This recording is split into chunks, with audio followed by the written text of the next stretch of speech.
मयुरी, काय करतीयस? कशी आहेस? मी ठीक आहे दादा. तूच सांग, काय म्हणतोस? आज कसं काय आठवण काढलीस माझी? विसरलीस का? उद्या राखी पौर्णिमा आहे. मी येतोय तुला घ्यायला, तयार राहा. अरे हो, मी तर विसरलेच होते. सॉरी. दादा तू ये उद्या लवकर, मी तयार राहते. हा काय काका, तब्येत काय म्हणते? काळजी घ्या आणि आता दारू पिऊ नका. हो, मुलाबाळांचा जरा विचार करा. हो ताई, आता नाही पिणार. माझी मुली पण मला असेच रागवत असते.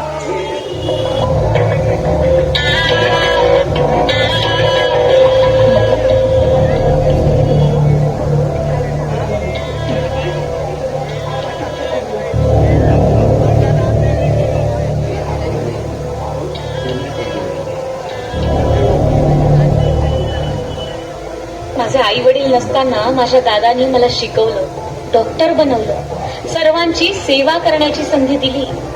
पण हा संजय मला खूपच त्रास देतोय. हॉस्पिटलमधल्या सिनियर डॉक्टरांना 1000 वेळा सांगून झालं तरी देखील काहीच फरक पडला नाही.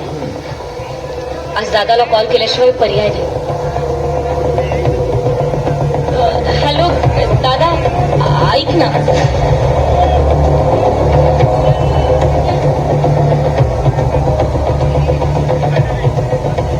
हे बघ मयुरी, तू जास्त विचार करू नकोस आणि त्याच्याकडे लक्ष देऊ नकोस. तू तुझ्या कामावर फोकस कर. आपण लवकरच यावर पर्याय काढू. आणि उद्या राखी पौर्णिमा पण आहे. मी येतोय राखी बांधण्यासाठी. तुला काय गिफ्ट हवंय माझ्याकडून सांग. येताना मी घेऊन येतो. आणि उद्या मला तुझा हसरा चेहरा बघायचा आहे.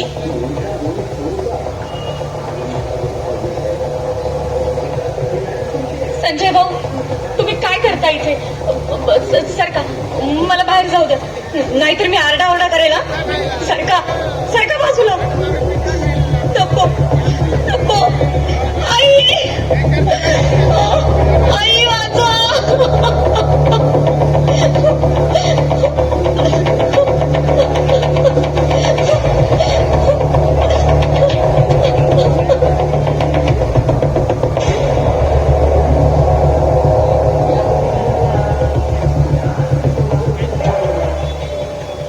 आम्ही मयुरीला वाचवण्याचे खूप प्रयत्न केले, पण तिच्याकडे फारच कमी वेळ आहे. तिची वाचण्याची शक्यता खूप कमी आहे. तुम्ही तिला भेटून घ्या.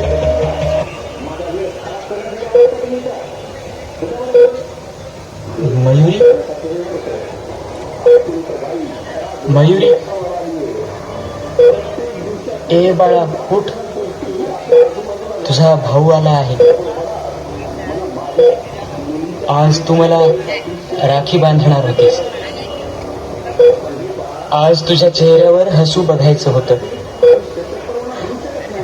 हे काय झालं? कोणी केलं हे तुझ्यासोबत? नाव सांग मला.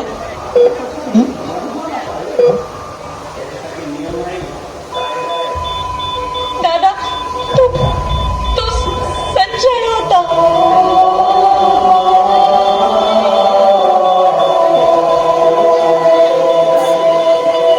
मयुरी,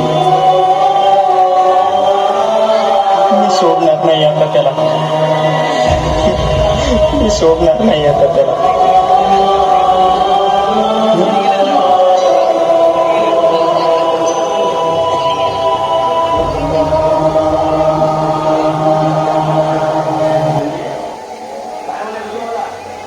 छत्रपती शिवाजी महाराज नमस्कार. माफ करा, नमस्कारच कर, कारण करता येणार नाही मला मुजरा करायला वाकेल तर पडतील माझ्यावरती सगळ्यांच्याच नजर. ऐकताना थोडं खटकेल, वाटेल दुर्दैवाने देशात हे काय चाललंय. नाही सुरक्षित कोणाचीच बहीण, कोणाचीच माय. आपल्याच मातीत चालताना आपलीच माती होताना पाहावं लागतं. एकटा आला तर रडता येईल, झुंटी पुढे नमावंच लागतं. साले उपभोग तर घेतातच, पण शेवटी जीवानीशी शिक्षा व्हायचं तर लांबच, शिक्षा व्हायचं तर लांबच, फक्त कॅन्डल मार्च चालतात. महाराज महाराज मुलींना देवाने जी लाज दिली ना, ती जर थोडी पुरुषांना दिली असती ना, तर या घडणाऱ्या घटना घडल्याच नसत्या. या नराधमांना मर्द म्हणून आईच्या पोटाला जन्माला यायचं असतं, तिच्या अंगा खांद्यावर खेळायचं असतं, पण परस्त्रीच्या मनाविरुद्ध तिच्या शरीराचा फडशा पाडताना वाटायला पाहिजे ती लाज. रोडवर चालताना, ऑफिसमध्ये काम करताना, शाळेत कॉलेजमध्ये चालताना जेव्हा हे मागून अश्लील टोमणे मारतात ना, तेव्हा वाटायला पाहिजे ती लाज. सगळी बंधने मुलींनाच का? रात्री लवकर घरी ये बरं, बाहेर फिरू नको. मुलींना सांगण्यापेक्षा एकदा मुलांना समजावं. एखादी मुलगी रात्री अपरात्री जर बाहेर दिसली तर तिला ताई म्हणून हाक मार आणि घाबरू नको. तुला माझ्यापासून कुठलाही धोका नाही हा विश्वास दे. कालपर्यंत निर्भया, अक्षरा, आज मी. इथपर्यंत यांची मजल गेलीच आहे महाराज, पण या नराधमाने 2-3 वर्षांच्या बाळांना देखील सोडलं नाही. त्याचं मात्र खूप दुःख होत. उद्या कोणीतरी अशा नराधमांच्या बळी पडू नये ते आधीच सतर्क व्हा, कारण अत्याचार होतो 10 मिनिटात, न्यायासाठी 10 वर्ष वाट पाहावी लागते. न्यायाच्या प्रत्येक टप्प्यावर पुन्हा तेच ते सांगावं लागतं. शिवराज्याचे फक्त धडे वाचले, पण त्यातून धडा तर आम्ही काहीच घेतला नाही. शिवशाहीचा विचार चांगला, पण लोकशाहीला तो पेललाच नाही. वाईट वाटतं म्हणून, पण नुसतं वाईट वाटून आज पेपर मधल्या बातम्या वाचून डोळ्यात पाणी काढतं. महाराज, आज पुन्हा तुमचा अवतार आम्हा बायकांना हवा आहे. तिथल्या तिथे फैसला देईल असा शासक आम्हाला हवा. बस झालं हे कॅन्डल मार्च. आपली संस्कृती लंका जाळण्याची आहे. कोणाच माहित या मेणबत्त्या कोणी हातात दिल्या आपल्या. महाराज, इथे रोज 70 मुली गायब होतात. रोज सरासरी 30 मुलींवरती अत्याचार होतो. त्यातले कितीतरी भीतीपोटी समोरच येत. महाराज आम्हा बायकांना पुन्हा तुमचा अवतार हवा आहे. महाराज, आम्हा बायकांना पुन्हा तुमचा अवतार हवा आहे.